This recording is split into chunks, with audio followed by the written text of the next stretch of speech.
majority of the trimming is done by the numbers, by the targets. And the comparison that most of the wing guys will give you is that, when a pilot flies a plane, they're not going off field. The whole time they're looking at numbers, instruments, and sticking, pretty strictly to those. Cam Lewis? Hi, Cam. From the host broadcast. Host broadcast. Yeah, you guys are now in the Windbender Club, and maybe you can explain In the what club? Windbenders. Is that like the Mile High Club? No, it's a little bit better place to be. Peter Arkin behind me here. I asked, you guys done any ice boating on this training program? No, we haven't. I mean, that'll be the next step. And I remember Buddy Melgers during, must have been the last campaign, or maybe even before that, invited me, and I wanted to go, but the ice wasn't good. So it's something personally I'd love to do. I don't know if Jake knows. Make sure you get Harkin's number here. He's been 120 miles an hour, so I don't think you guys get 120 miles an hour, but you've done that obviously in your plane training. But could you maybe explain to us a little bit what it's like to sail fast boats fast with these sort of wind bending? We really, I understand, I asked Kako, but I didn't get the right answer, whether these are the only two sailboats, software sailboats in the world, that can go upwind faster than the wind is coming at you. Matteo. Well, the physics is just that we are sailing wind up and as almost not as much as you sail on the ice boat, but I think the boat go probably 1.5 to 2 boats of BMG faster than the wind upwind and go even faster downwind. So, Matteo,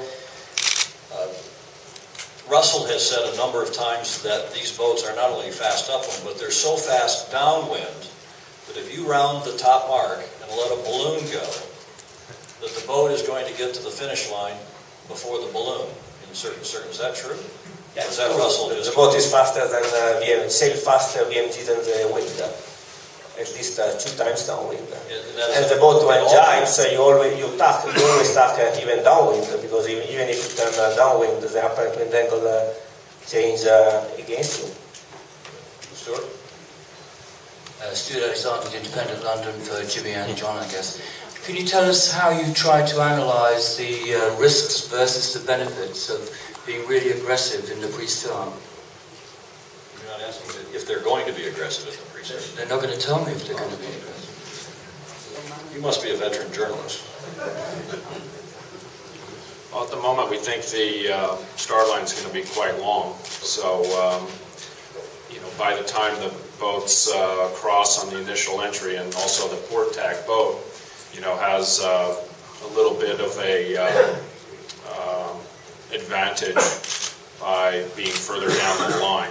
So, most likely there isn't going to be, the boats are not going to intersect on the first initial cross. And then by the time you get out to the starboard tack ley line, it's going to not be a whole lot more time to the start. So in general, there won't be too many maneuvers. And depending on when the boats, get more into starting position on the final approach, there could be a little jostling there. We'll see. It's going to be boats maneuver a little bit differently. We've been, doing our best to try and understand their boat. And this last week we've really been working hard on, getting to know our boat in the starting, procedure. So it's going to be interesting. But I think all the action will happen in the final minute. Jim, you were famous last time as a particularly proficient starting helmsman. John, you as a tactician are also very, very well known for aggressive pre-start tactics, or talking to your skipper, including Paul Caird, in that famous series against Prada that went to what, 7 or 9 races, right? Went to the 9. Was that 9 races? 7. Was it 7 then? But it went with the whole enchilada, and was a famously aggressive series. Tomorrow you have the starboard advantage. And in traditional monohull match racing, that's pretty bloody important, especially in light air. Is it as important out here tomorrow? Not really. I mean, the way the rules are now is the port tack entry you're going to be able to enter down the line about, I don't know what it is, 150 meters, 250 meters. Can you explain that with a... So you're going to be down the line 250 meters to leeward of the actual pin. So the port tacker probably 19 times out of 20 will be crossing the starboard tacker on the entry. So there really isn't a huge advantage, or really any advantage now for entering on starboard.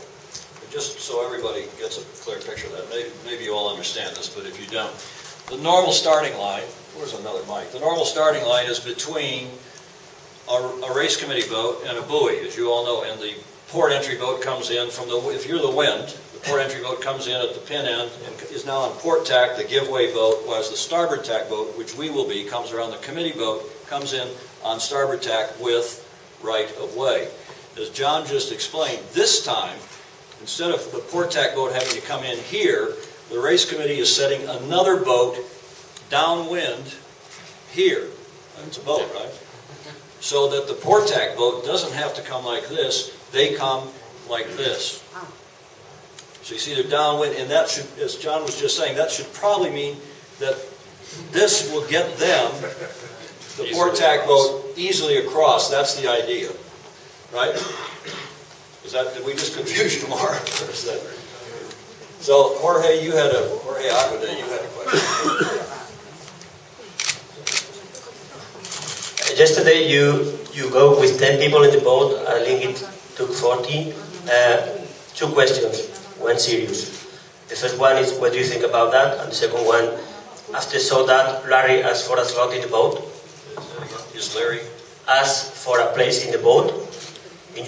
Sorry, Jorge Aguade from Las Provincias asking, how many people you sail with? No, I think you went 10 people in the boat, and I think you went 40. Then what it means for you? And the second question is, did Larry Ellison, after saw that, ask for a place in the boat for tomorrow? Who wants to answer that one, Jimmy? Jack, guys, got the mic. Right now we're planning on sailing with 10 people, but depending on the wind conditions, we may increase that or decrease it. And so, we're going to look at the conditions each morning and make a call. Larry, he's pretty keen to sail. He hasn't spent too much time sailing with us. I think he'd like to race, and it's going to be the same call there. He's going to race when he's comfortable to race with us, and if not, he won't.